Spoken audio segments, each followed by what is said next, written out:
Tim Tebow is a man of unbridled faith, and his followers have become believers in their own right. Prater from 59 yards out for the tie. The kick is good. Wow. Unbelievable. The Tebow time phenomenon has brought almost unprecedented attention to the 23-year-old, who remains humbled by it. Definitely a lot of hype around it right now. I think that's, that can be a good thing if you use it as, momentum and fuel. And, obviously we know our crowd will be fired up for this game on Sunday, and that'll definitely be exciting.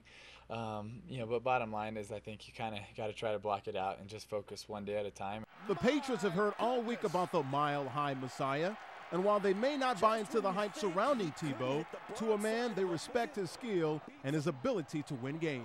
Like everybody said, he's a four-quarter finisher. He just knows how to keep the ball rolling. He knows how to move out, in and out of the pocket and gain yardage to keep that series or certain drives going. Obviously he's a great quarterback, and his team follows him just like we follow Tom. So, I think that we just got to go out there and play him like we play every other quarterback.